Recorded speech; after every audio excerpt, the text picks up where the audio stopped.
जय हिंद।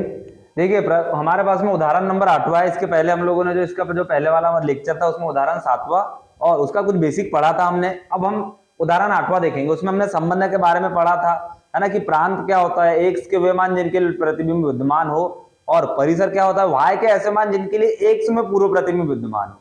और क्या पढ़ा था इसके बाद में हमने, सहप्रांत मतलब वाई के सारे अवयव, ये पढ़ा था। सेम उसी पे डिपेंड है ये भी, है ना। और दो संबंध के प्रकार थे, एक था रोस्टर रूप और एक क्या था, समुच्चय निर्माण रूप। तो जो हमने बेसिक कल पढ़ा था पूरा क्वेश्चन उसी पे डिपेंड है। देखिए, और अच्छी चीज यहाँ पर ये कि तीर आरेख आपको ऑलरेडी देके रखा है, मतलब संबंध भी आपको नहीं निकालना है, क्वेश्चन में ही देके रखा है। ये इधर के देखिए, ये एक्स के मान, ये वाई के मान, है ना। तो देखिए हमको इसमें दो क्वेश्चन है उदाहरण 8 में। पहले में बोला समुच्चय निर्माण रूप में लिखिए, दूसरे में बोला इसके रोस्टर रूप में लिखिए, और प्रांत और परिसर और सहप्रांत निकालिए। ये आपको प्रश्न में देखा है। सबसे पहले क्या करते, पहला है समुच्चय निर्माण, बोला तो हम समुच्चय निर्माण में पहले लिख देते। ठीक, अब देखिए कार्तीय गुणन बनेगा क्योंकि संबंध दो बन रहे, मतलब दो अवयव बन रहे। दो कैसे कि भाई 9 का संबंध है तो 3 से भी है और -3 से भी, तो एक्स और वाई लेना पड़ेगा। यदि एक एक होते तो सिर्फ एक्स में काम चल जाता, पर यहां पर हमको जो लेना पड़ेगा। और ये है अपने पास में क्या, एक्स, और ये क्या है, वाई। ठीक, ये हो गया। अब देखिए इसको कैसे अपन लिखेंगे, समुच्चय निर्माण रूप में लिखे या रोस्टर रूप में लिखे, आपको संबंध आर ही लेना है, मतलब आर से ही उसको डिनोट करना है। आर क्या आ जाएगा, एक्स वाई, है ना। एक्स वाई इस प्रकार है, ये हम पढ़ चुके, ये आपको, है ना। ये तो मतलब याद हो जाना चाहिए कि भाई यदि एक ही अवयव है समुच्चय में तो एक्स इस प्रकार है, और दो है कार्तीय गुणन है तो एक्स वाई इस प्रकार है ना। फिर यहाँ डिपेंड करता है कि यदि यहाँ कोई बदल गया, मान लो यहाँ पी क्यू आ गया या ए बी आ गया, तो ए बी इस प्रकार है अपन बोल देंगे, तो वो क्वेश्चन पे डिपेंड करता है। अभी फिलहाल यहाँ पर एक्स वाई है तो एक्स वाई रहेगा, तो एक्स वाई इस प्रकार है।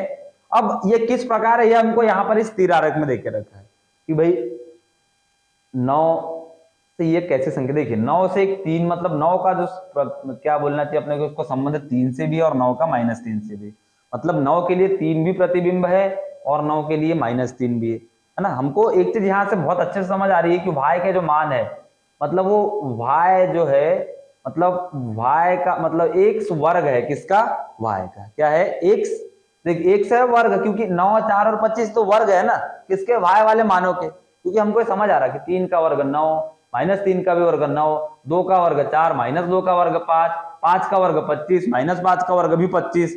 तो यहाँ पे क्या बनेगा, एक्स वाई इस प्रकार है कि एक्स वर्ग है, क्या है, एक्स वर्ग है वाई का, क्या है, एक्स वर्ग है, किसका वर्ग है, एक्स वाई का है यहां से। ठीक,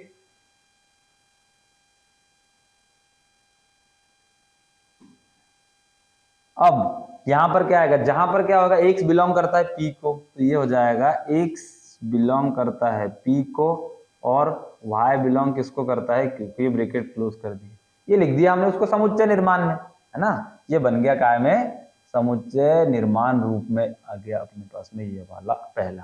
ठीक, दूसरा देख लेते अपन इसी का।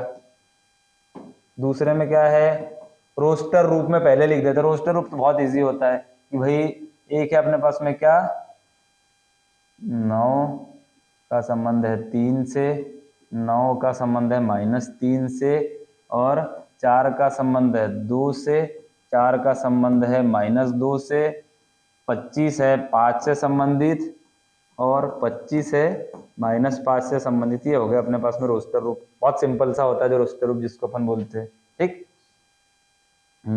अब यहां से एक और चीज ये है क्या कि इसको जो है आर से डिनोट किया जाता है, तो ये आर बराबरी से होना चाहिए अपने पास। तो ये हो गया। अब इसमें क्या है वैसे तो आपको प्रांत और परिसर ही पूछा है, पर हम फिर भी तीनों ही पढ़ लेते हैं। यहाँ पर पहले अपन क्या निकाल लेते हैं, प्रांत निकाल लेते हैं। प्रांत क्या होता है, एक्स के ऐसे अवयव जिनके लिए प्रतिबिंब विद्यमान हो, तो क्या आ जाएगा, 9 आ जाएगा, 4 आ जाएगा, और क्या आ जाएगा, 25 आ जाएगा। ये हो गया प्रांत।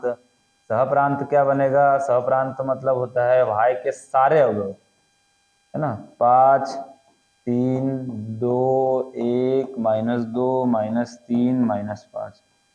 नहीं, ये पूछा नहीं गया था, फिर भी हमने लिख लिया। परिसर पूछा हमको क्वेश्चन में।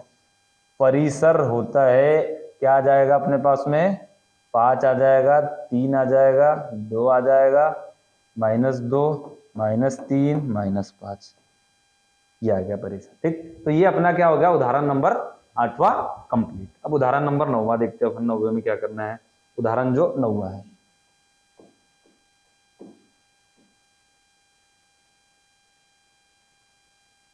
देखिए उदाहरण 9वें में क्या है, ए का मान देके रखा है 1 और 2, एक समुच्चय देके रखा है बी है आपके पास में कितना, 3 और 4। कुछ नहीं, हमको सिर्फ इसमें संबंधों की संख्या बताना है। संबंधों की संख्या मतलब आपके पास में n सिर्फ संख्या, तो n है कितना देके रखा, 2 अवयव है, और n b कितना देके रखा है, ये भी 2 अवयव देके रखे। n a क्रॉस b मतलब कार्तीय गुणन निकालते आपको आता है, तो ये कितना आ जाएगा, 2 गुणित 2, तो n a क्रॉस b का मान हमको क्या प्राप्त हो जाएगा, 4 प्राप्त हो जाएगा। बस यही इसमें बताना था, सिर्फ संख्या पूछी थी। यदि वो मान लो कि कार्तीय गुणन बोला जाता तो हम a क्रॉस b निकाल लेते। a क्रॉस b कैसे निकलता है कि भाई एक का संबंध 3 से आ गया, एक का संबंध 4 से आ गया, 2 का संबंध 3 से आ गया, 2 का संबंध 4 से आ गया, ये हो जाते। फिर इसके हम सारा एक साथ लेते, अपने पास में रिक्त समुच्चय आता, फिर एक एक आते, फिर 2 2, फिर 3 3, फिर 4 का बनता।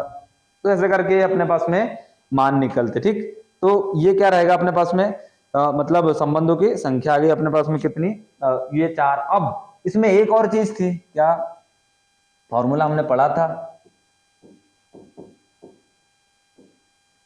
उप समुच्चय बोल दो या फिर संबंधों की संख्या। क्या फॉर्मूला पढ़ा था अपन ने, यहाँ से 2 की घात n हमने पढ़ा था, 2 की घात n फॉर्मूला। n का मान कितना मिला हमको, 4, क्योंकि 1 2 3 4 टोटल 4 अवयव हमको प्रश्न में दे के रखे। तो 2 की घात 4, 2 की घात कितनी आ जाएगी अपने पास में, 2 की घात 4 मतलब कितना, 16। और ये 16 जो अवयव है, ये हम लोगों ने जो है एक्सरसाइज जो 2.1 है उसमें पूरे एक एक सेम जो समुच्चय था उसके पूरे ही निकाले वाले हैं। तो आप वहां से देख के ये 16 कैसे बन रहे हैं उप समुच्चय, ये भी आप निकाल सकते हो वहां से, है ना। ठीक, तो ये हो गया अपने पास में उदाहरण नंबर 9 भी कंप्लीट। अब जो एक्सरसाइज रहेगी हमारे पास में 2.2 वो हम लोग नेक्स्ट क्लास में देखेंगे।